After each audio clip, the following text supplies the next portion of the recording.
Revelation 19 and verses 7 through 10.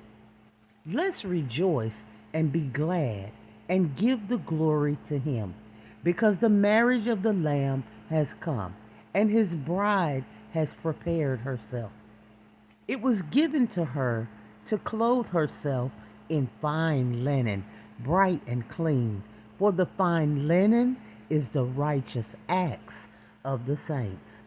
Then he said to me, write, blessed are those who are invited to the wedding feast of the Lamb. And he said to me, these are the true words of God. Then I fell at his feet to worship him. But he said to me, do not do that. I am a fellow servant of yours and your brothers and sisters who hold the testimony of Jesus. Worship God. For the testimony of Jesus is the spirit of prophecy. The marriage between Christ and the church is perfected, and the great prostitute will never again be able to seduce any of them with her adulterous behavior again.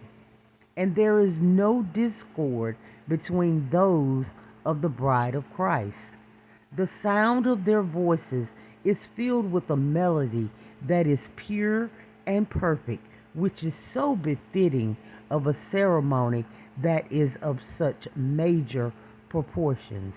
And it is compared to that of the marriage union of a man and a woman with all of its celebratory festivities. And the church was adorned with garments of righteousness.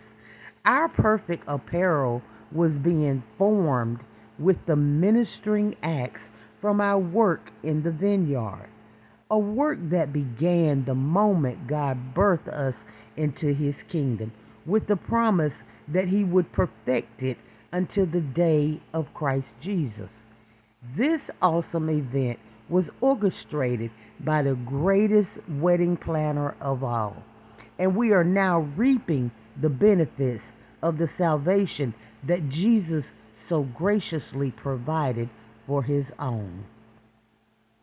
The marriage supper was a grand occasion in the Jewish culture and played a major role in the social norms of that time. But no amount of money, fame, power, prominence, or influence could get you an invitation to this glorious event. It was reserved for the elite, the ton Agion, the chosen. At the sight of this breathtaking ceremony, John was so overtaken by his emotions that he misplaced his worship on a created being.